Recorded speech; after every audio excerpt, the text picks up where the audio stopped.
예수께서 그의 12제자를 부르사 더러운 귀신을 쫓아내며 모든 병과 모든 약한 것을 고치는 권능을 주시니라. 12사도의 이름은 이러하니 베드로라 하는 시몬을 비롯하여 그의 형제 안드레와 세베대의 아들 야고보와 그의 형제 요한, 빌립과 바돌로메, 도마와 세리마테, 알페오의 아들 야고보와 다데오, 가나안인 시몬 및 가룟 유다, 곧 예수를 판 자라. 할렐루야. 오늘 거룩한 주일 예배에 오신 한 사람 한 사람을 주님의 이름으로 사랑하고 축복합니다. 어떻게 설 명절은 잘 보내셨습니까? 우리가 함께함이 참 소중한 것을 깨닫는 이번 명절이 아닌가 생각해 봅니다. 5명 이상 모일 수 없다는 이 환경들이 우리를 힘들게 하지만 분명히 이 또한 지나가게 하실 줄 믿습니다. 우리 옆분들과 좀 인사할까요? 주님의 이름으로 사랑합니다. 축복합니다. 인사하시기 바랍니다. 네, 감사합니다. 우리 항상 힘내시고요. 승리합시다. 분명히 하나님께서 우리에게 주시는 메시지를 깨닫고 이 속에서도 하나님을 경험하는 복된 우리가 되길 소망합니다. 회복에 대한 말씀 4번째 시간입니다. 오늘은 이 사명에 대해서 같이 은혜를 나누고자 합니다. 왜 사명이냐? 이 사명 회복이 없으면요, 우리가 이 코로나 시대에 또 그리고 코로나 이후 시대에 그토록 바라는 진정한 회복이 우리 가운데 일어날 수 없기 때문입니다. 그래서 사명이라는 말이 우리에게 참 중요하죠. 이 사명이라는 말은 교회에서 많이 쓰기도 하지만 사회에서도 많이 사용되어집니다. 특별히 사전적인 의미는 뭘까? 사명 한번 찾아봤어요. 이런 뜻이 있더라고요. 맡겨진 임무, 사신이나 사절이 받은 명령, 이런 뜻을 담고 있더라고요. 사명이라는 물론 맡겨진 임무라는 뜻이겠죠.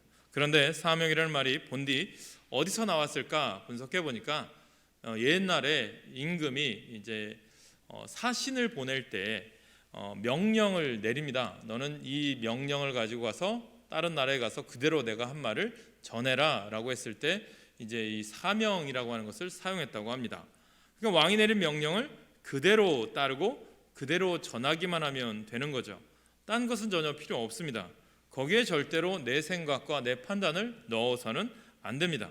그래서 임금의 명령에 또 무언가를 보태거나 무언가를 뺏어도 안 된다는 거죠. 그저 말씀하신 그대로 전하기만 하면 되고 그대로 순종만 하면 된다라는 것입니다.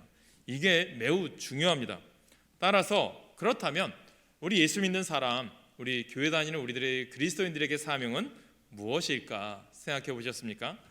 사명이라는 말이 임금이 사신에게 내린 명령을 뜻하듯이 왕이신 하나님이 우리에게 맡기신 거룩한 명령, 책임을 뜻한다라는 것입니다. 우리가 그분께 받은 임무를 뜻한다는 거죠. 그러니까 우리의 여기에 어떻게 됩니까? 하나님이 나에게 주신 임무가 있는데 여기에 내 생각과 내 판단을 넣어서는 안 된다는 겁니다. 무조건 무엇을 해야 되죠? 절대적인 순종을 해야 된다는 거죠. 그대로만 따르면 된다는 거예요. 그런데 우리가 성경을 읽거나 좀 오해하는 부분들이 좀 많이 있습니다. 이것을 우리가 올바로 해석하고, 저도 요즘 매일같이 이제 365일 주님은 나의 최고봉이라는 것을 묵상을 하지만 오스왈드 챔버스를 통해서 깨닫는 게 그거예요. 내가 말씀을 선포하고 성경을 해석을 하면서 내 생각을 좀 많이 넣었다라는 그런 것들을 많이 깨달을 때가 있어요. 그래서 오스왈드 챔버스는 최대한 하나님이 나에게 들려주시는 메시지를 좀 들으려고 했고, 또 그 말씀에 내가 순종하려고 했던 그런 모습을 발견할 수가 있어요. 이 사명이라는 것도 마찬가지죠. 우리가 바로 사명에 대한 첫 번째 오해는 뭐냐면, 이상하게도 많은 그리스도인들이 사명을 내 중심으로 이해합니다. 나 중심으로 이해하죠. 사명? 그거 내가 받은 거지. 그러니까 어떻게 하죠? 내가 받은 거니까 이것은 내가 무엇을 생각할 수 있죠? 사명 나 중심으로 오해하면요, 어떤 현상이 일어나냐면, 내가 받은 거니까 내가 할 수도 있고 내가 안 할 수도 있다라고 판단한다는 거예요. 얼마든지 내 의향에 따라 피해갈 수 있다고 생각하는 거죠. 내 판단에 따라 얼마든지 선택할 수도 있고 바꿀 수 있다고 생각합니다. 이것은 정말 큰 오해죠. 옛날 임금이 사신을 보낼 때 명령을 내려요. 그런데 그 명령을 그대로 전하지 않고 자기 생각과 자기 판단을 집어넣으면 그 사신은 어떻게 됩니까? 생명을 빼앗길 수밖에 없어요. 사형입니다. 더욱이 다른 나라의 사신으로 간다는 것은요, 엄청난 영예예요. 명예고요. 여러분 사극을 보십시오. 임금이 다른 나라 중국이나 아니면 뭐 일본 이런 데 사신을 보낼 때 아무나 보내나요? 꼭 믿을 만한 사람, 그리고 자신의 말을 정확히 전달할 사람을 보내거든요. 왜냐하면 잘못 보냈다가 나라에 큰 공경이 오고 자신에게도 어려움이 오기 때문입니다. 최고위직에 있는 사람을 보낸다는 거죠. 그럼 아주 믿을 만한 사람을 고르고 골라서 보냅니다. 그러니까 다른 나라의 사신으로 갔다는 것 자체가 나에게는 큰 영예요, 명예고 복이라는 겁니다. 또 여기서 또 두 번째 오해는 뭘까 보니까 사명은 내가 받은 책임이다, 의무다. 그래서 어떻게 하냐, 힘들고 부담되더라도 억지로 지고 가야 한다 생각하는 거죠. 이것도 뭐 우리가 생각할 수 있어요. 억지로라도 할 필요도 있어요, 어느 때는. 그런데 어떻게 생각하냐면 이 오늘날 많은 그리스도인들이 이렇게 생각하고 교회 봉사를 힘들지만 책임감으로 감당하고 때로는 너무 지치고 탈진돼도 의무감으로 억지로라도 감당하는 분들이 있습니다. 그런데 그런 분들이 있어서 때로는 교회가 좋기도 하지만 이게 잘 해석해야 돼요. 오늘 드릴 말씀을 여러분 잘 이해하시는 부분이 뭐냐면 억지로 하면요 나중에 시험 듭니다. 그 의미하는 거예요.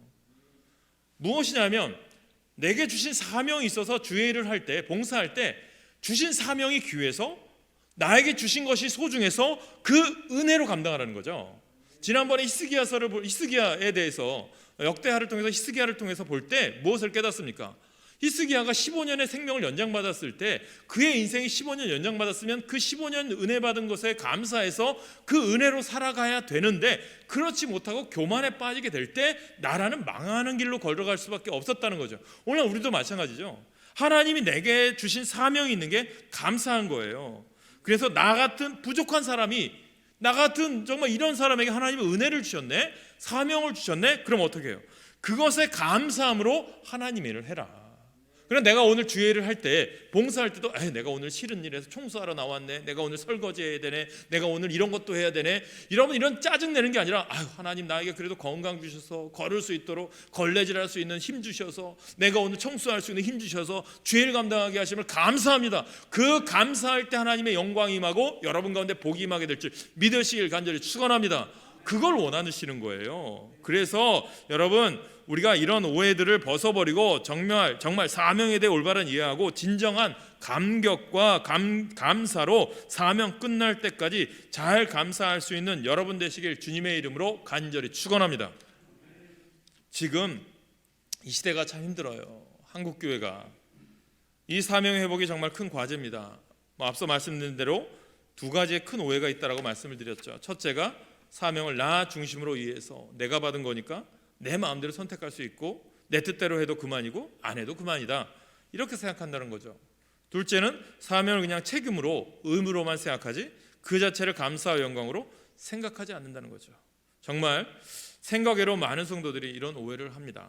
그래서 일어난 현상이 뭐냐, 사명을 회피하는 거예요.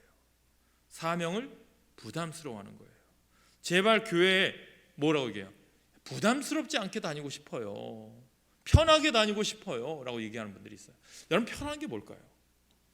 사명이 기쁨이 아니라 부담이 되고 의무가 되는 거예요.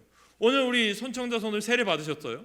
세례 받은 자의 가장 큰 중요점은 뭘까요? 나 오늘 세례 받았어, 구원은 따놓은 당상이야, 이게 아니라 세례 받은 자답게 사는 거예요. 오늘 내가 예수 믿어요, 그럼 예수 믿은 자답게 살아가는 거예요. 이 답게라는 게 좀 그렇지만 예수 믿음으로 사는 거예요. 예수로 사는 거예요. 그래서 특히 최근 들어 90년대 이후 한국 교회는요 극심한 사명감의 부족 현상을 느끼고 있어요. 그래서 교회가 봉사자 찾기 힘들어요. 해마다 교회 학교는요 교사를 찾기 힘들고 찬양대도 찬양하는 사람들 구하기 힘들고 더욱이 구석에서 정말 이름도 없이 빛도 없이 감당해야 되는 봉사하는 부서는요 인기가 없어요. 특별히 교회도요 3D 교회 봉사가 있대요. 힘들고 시간 많이 빼앗기고 남들이 알아주는 봉사는요 사람들이 꺼린다는 거예요. 이런 자리는 정말 인기가 없어요. 이런 현상은 우리 교회도 예외는 아니겠죠. 요즘 교회도 교회 봉사자 구하기 너무 힘들어요. 이게 참 안타까운 현실이죠. 저희 옛날에는요 중학교 고등학교 다닐 때 학생부를 다니면 당연히 고등부 졸업하면 중고등학생들도 당연히 여름 성경학교 되면 보조교사 하는 거고, 고등부 졸업하면 당연히 교회 학교 와서 봉사도 해야 되는 거고, 찬양대도 봉사해야 되는 걸로 당연한 줄 알았어요.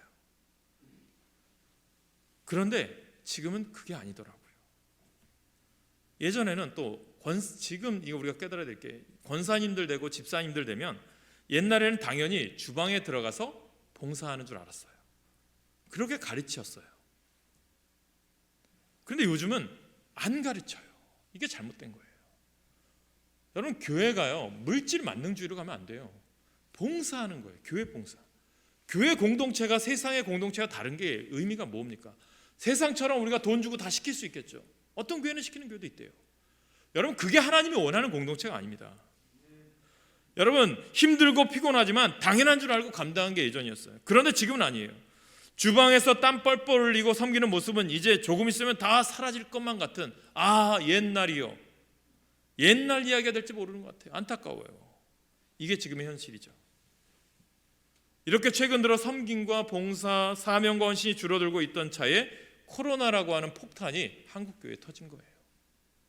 코로나 때문에 주방 봉사가 스탑이 되고, 부서의 활동들이 스탑이 되고, 속회 모임도 스탑이 되고, 참 힘들어 중지됐어요.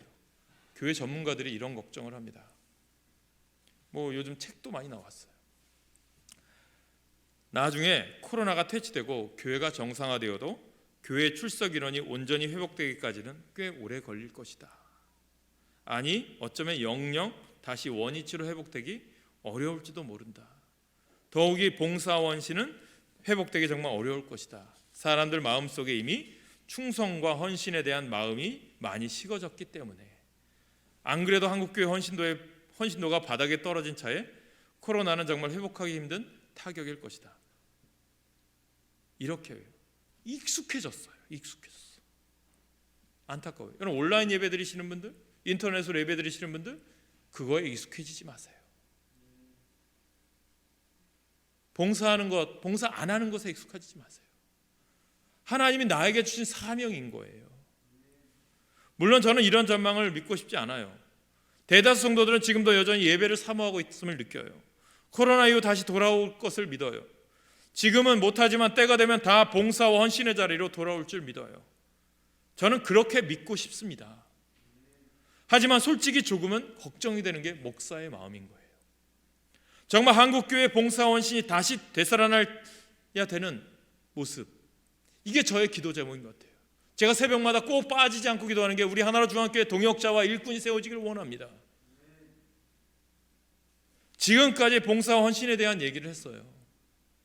사명이라는 것은 또 봉사와 헌신에만 국한된 게 아니에요.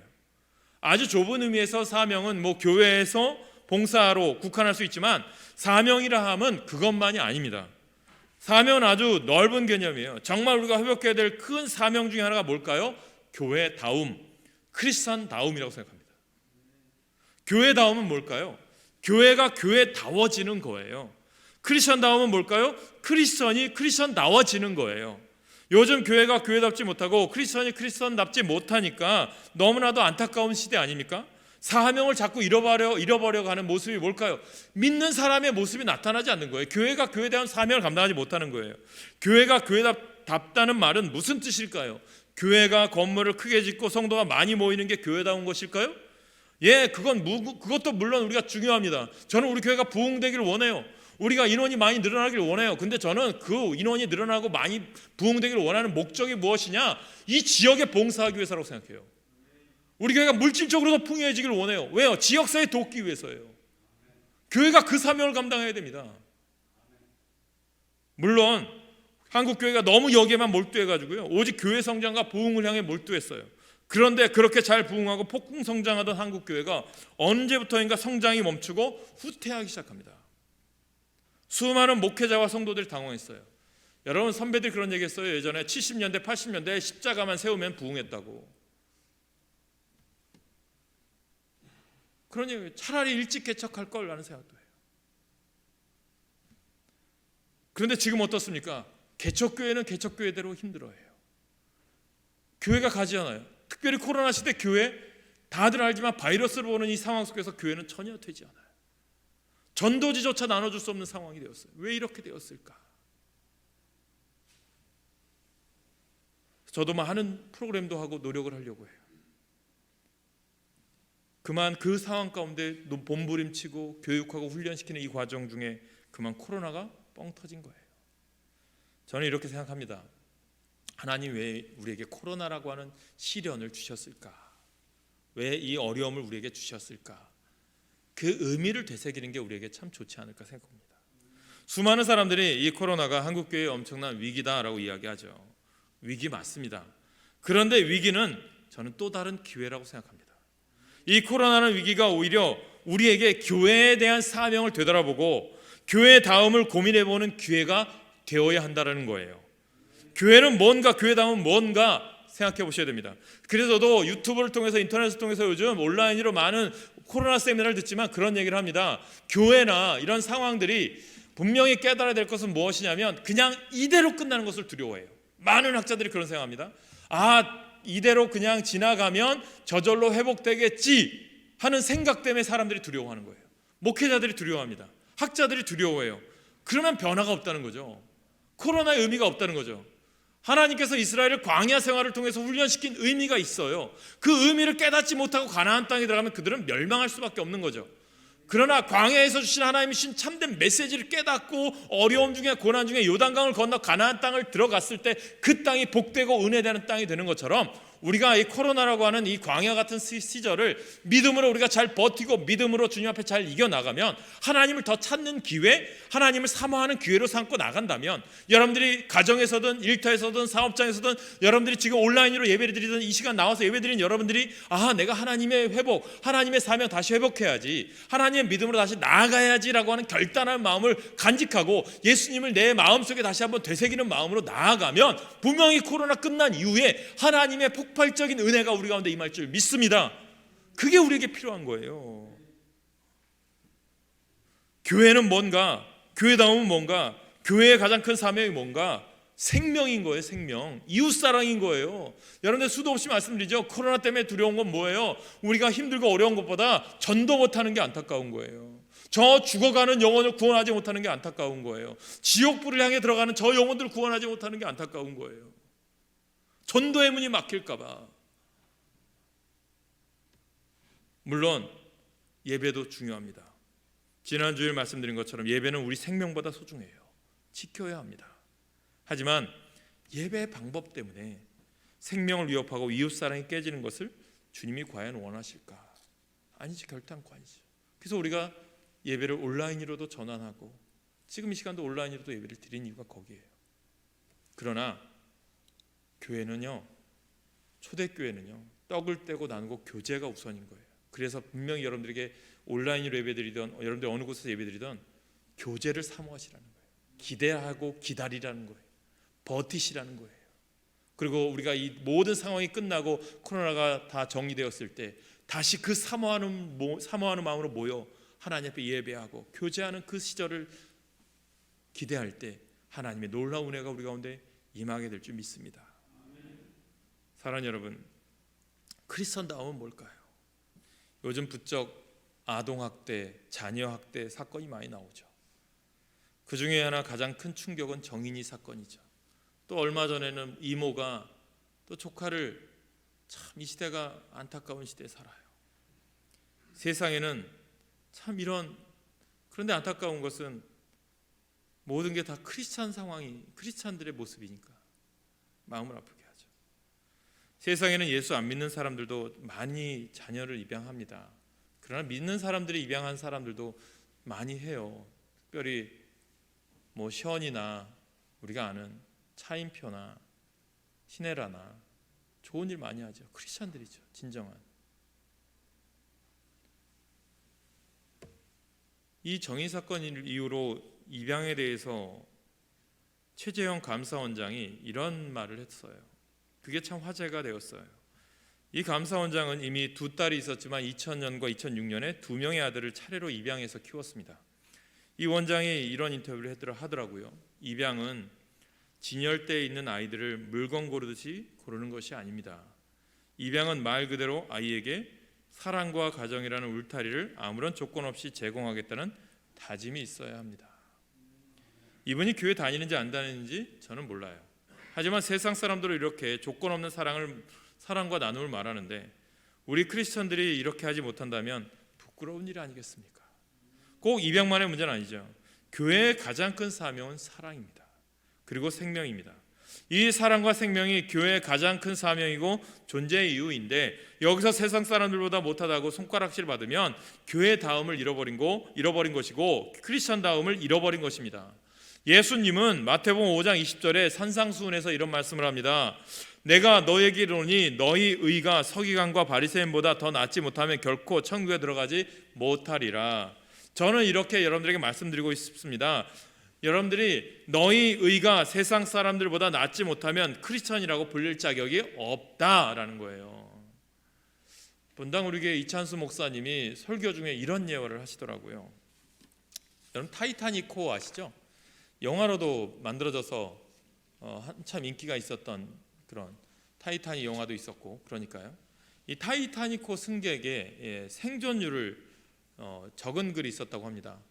그래서 타이타닉호에서 생존율을 분석해봤어요. 이 절대절명의 위기 중에 보면 그래도 체력이 좋거나 남자가 좀 많이 살았겠지라고 생각을 했는데 그 분석을 하다 보니까 통계를 보니까 대략 어린이들의 생존율이 51%, 여성의 생존율이 74%나 된다고 하더라고요.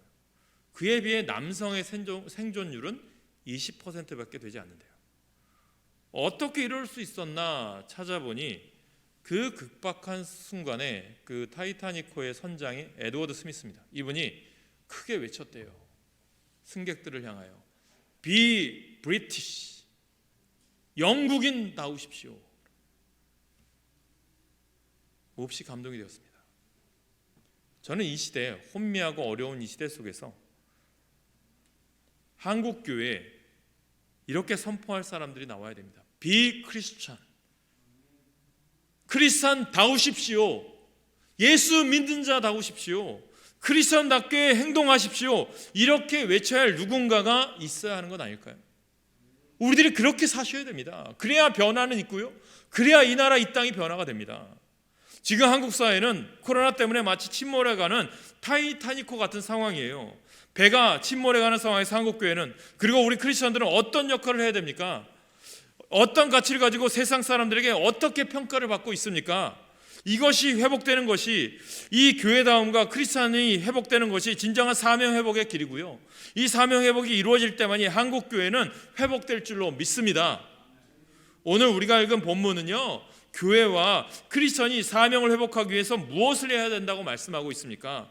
10장 1절 말씀에 보면 예수께서 12제자를 부르시는 장면이잖아요. 예수께서 그의 12제자를 부르사 더러운 귀신을 쫓아내며 모든 병과 모든 약한 것을 고치는 권능을 주시니라. 여기 제자라는 단어를 헬라어 원어로 보니까 어퍼스톨이라고 되어 있어요. 뭐냐 하면 제자, 원뜻을 보니까 부름받은 자, 사명자라고 번역을 합니다.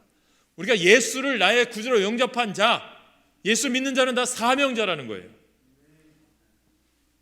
여러분, 우리가 모두 다 부름받은 자로서 그 사명을 감당하는 우리가 되시길 간절히 축원합니다. 예수님이 12제자를 부리고 그 이름을 이야기하시죠. 2절에 보니까 베드로, 안드레, 야고보, 요한 쭉 12명이 나와요. 그런데 12명을 부르신 목적이 있어요. 뜻이 있죠. 사명인 거죠. 뭡니까? 더러운 귀신을 쫓아내며 모든 병과 모든 약한 것을 고치는 권능을 주시기 위해. 할렐루야.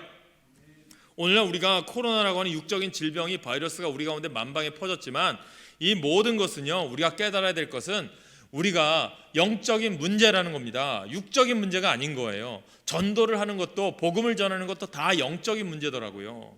지금 여기에 바로 우리의 사명 회복의 길이 있다고 확신합니다. 거듭 말씀드리지만 지금 우리가 코로나와의 전쟁이 아니라 영적 전쟁을 치르고 있다고 생각해요. 이미 코로나는 바이러스 수준을 넘어섰어요. 코로나에 시달린 지 지난 1년의 시간 속에서 우리의 민낯이 샅샅이 드러나지 않습니까? 각 나라들은 자기 이익에만 집착하고 있고요, 백신 우월주의, 맹목적인 국수주의, 민족주의로 돌아서고 있어요. 우리나라는 어떻습니까? 바이러스 걸린 사람들은, 코로나 걸린 사람들은 무슨 사탄 마귀 보듯이 보잖아요. 안타깝습니다. 그런 다큐멘터리도 나왔어요. 보니까 바이러스 걸렸다고 치유됐어요. 회복된 거죠. 그런데 회사에서 잘려요. 이게 무슨 일입니까? 바이러스 걸릴 일이 없는데 본인이 걸려서 걸린 사람이 누가 있겠습니까? 걸리고 싶어서 걸린 사람이 누가 있겠어요? 그런데 회사에서 잘려나가요. 참 이게 안타까운 현실 아닙니까? 이기주의, 또 분노주의, 나름들 탓하는 분노 바이러스가 더 심한 것 같아요. 탓해요. 누구 때문에 걸렸고 누구 때문에 바이러스가 왔고, 이 모든 원인은 어디에 있어요? 우리입니다. 우리가 자연을 지키지 못했고요, 우리가 아껴 쓰지 못했고요, 하나님이 주신 창세기에 이 본질적인 이 모든 만물을 다스리라고 한 것을 잘못 곡해해가지고 내 뜻대로 사용하고 내 마음대로 자연 파괴하고 해서 바이러스가 다 이 땅에 온 거예요. 우리 인간에게까지 온 겁니다. 원인은 우리예요. 그러니까 여러분들이 있는 그 자리에서 여러분 재활용 분류 잘 하셔야 되고요, 여러분들이 있는 쓰레기 잘 버리셔야 되고요, 여러분들 음식 하나 먹는 것도 여러분들 아껴서 먹으셔야 돼요. 남고 배불리고 그런 모습 때문에 버리고 이런 게 나중에는 자연 환경 파괴가 되지 않나요? 부끄러운 민낯이죠. 이 모든 것이 결론은요, 악한 마귀 사탄의 모습이죠. 영적 싸움입니다. 우리 주님은요, 이 땅에 12제자를 부르셨어요. 영적 전쟁의 용사로 만들기를 위해서 부르신 거예요. 우리가 여러분들 살아가는 것이 육적인 문제가 아닙니다. 영적인 문제인 거예요. 저는 여러분들이 아픈 사람을 감싸주고, 예수님 어땠어요? 다른 사람들 다 배척했잖아요. 저 문둥병자들, 저 안진뱅이들, 저 더러운 것들, 상종도 안 하던 사마리아인들, 그들에게 직접 다가가셔서 문둥병자를 만져주시고 눈먼 자를 눈뜨게 하시고 사마리아인에게 직접 가셔서 만나시고, 이게 예수님의 사랑의 모습이고 이웃사랑이죠. 그러니까 예수님이 말씀하시죠. 젊은 청년 부자가 와서 예수님에게 영생을 얻으려면 어떻게 합니까? 구원받으려면 어떻게 됩니까? 내 하나님을 사랑하라. 네, 제가 지금 하나님 열심히 사랑해서 헌금도 잘하고 열심히 살아요. 그러니까 내 이웃을 내 몸과 같이 사랑하라. 내가 가진 것을 모두 팔아다가 내 이웃에게 베풀어라 라고 했더니 청년이 근심하여 돌아갔더라. 사랑하는 여러분, 우리가 이 시대가 회복해야 될 시대입니다. 그런데 중요한 것은요, 우리를 부르셨는데 주님은 부르셨다 그냥 내버려 두는 분이 아니에요. 무엇을 주셔요? 오늘 본문에 보니까 권능을 주십니다. 권능. 또한 주님은 12제를 불러 모든 병과 모든 약한 것을 고치는 권능을 주셨어요.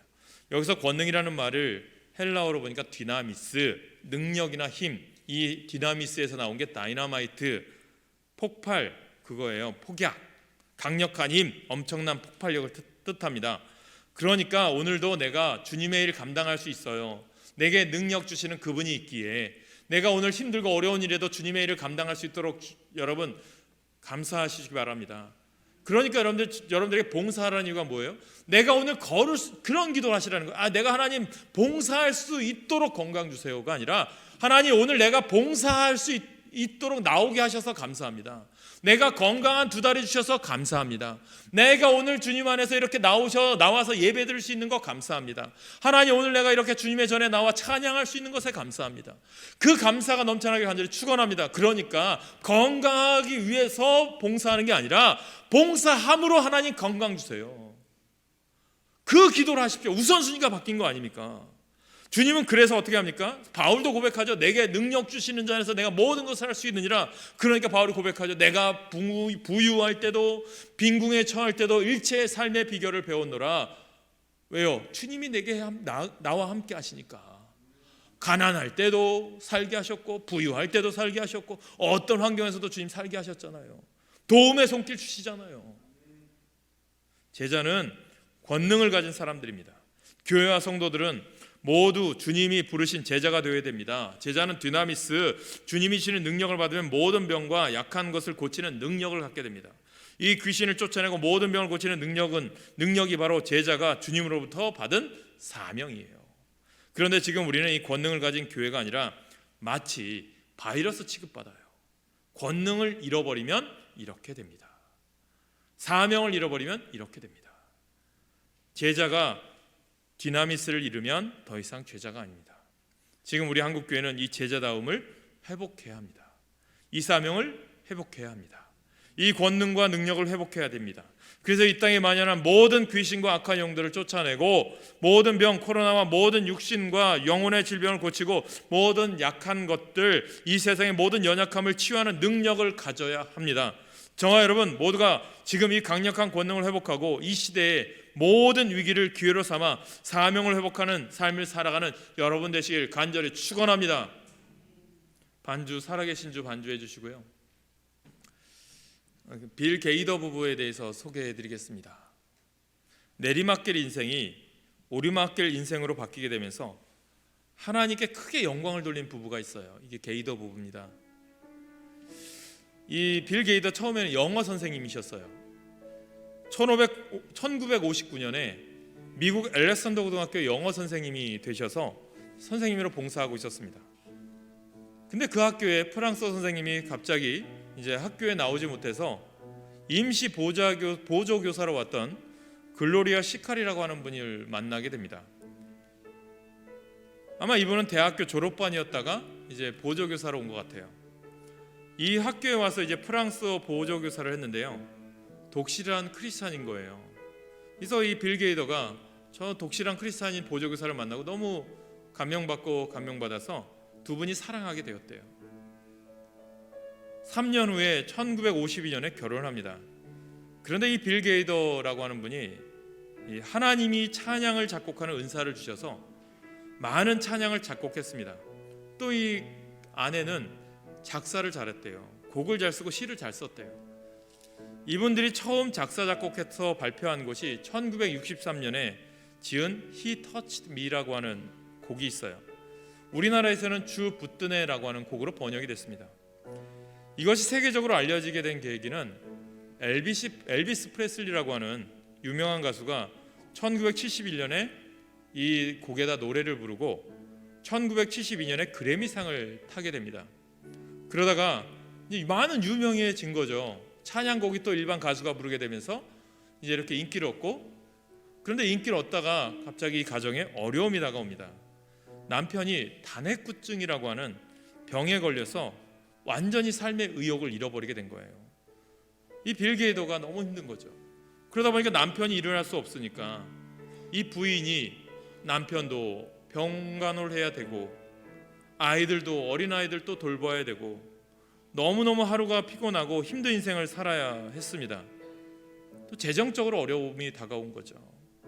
동시에 많은 사람들이 등을 돌리고 비난하기 시작하는 거예요. 야, 저 사람들 처음에는 하나님을 찬양한다고 했더니 돈벌이를 알고 보니까 이용한 거야. 찬양이 목적이 아니라 돈벌이 하려고 하는 거야. 다 비난하는 거예요. 그래서 이 남편이 깊은 우울증에 빠지게 됩니다. 이렇게 깊은 우울증에 빠졌을 때 또 예기치 않게 이 부인이 셋째 아이를 가지게 됐어요. 이 아이가 태어나면 이 아이가 당하는 환경, 재정적인 어려움, 주변 사람들의 비난, 아픈 아버지, 온갖 문제와 어려움, 절망의 구름이 뒤덮고 있는데 어떻게 살아야 하지? 죽어야 되나? 죽을까? 그런 고민에 빠졌대요. 그래도 이 절망의 끝자락에서 믿음이라는 게 있어서 하나님께 간절히 부르짖기 시작했습니다. 하나님, 저희 가정을 살려주십시오. 그러면서 하나님께 간절히 부르짖고 기도하는데 하나님이 깨닫게 하시더래요. 한 가지 몰랐던 것은 그 내리막길을 가고 있을 때 그곳에서도 주님이 함께 계셨다는 사실을 깨닫게 됩니다. 주님이 그를 붙들어 줍니다. 그가 영적으로 눈을 떴어요. 아이가 태어나기 직전에 그는 고백을 해요. 주님이 살아계시기에 나는 내일을 담대하게 맞을 수 있습니다. Because he lives. 그가 살아계시기 때문에 All fear is gone. 모든 두려움이 사라졌습니다 라고 고백을 하는 거예요. 오늘날 우리가 내리막길 걷고 있는 코로나 가운데도 분명히 주님은 우리와 함께 하시는 분이세요.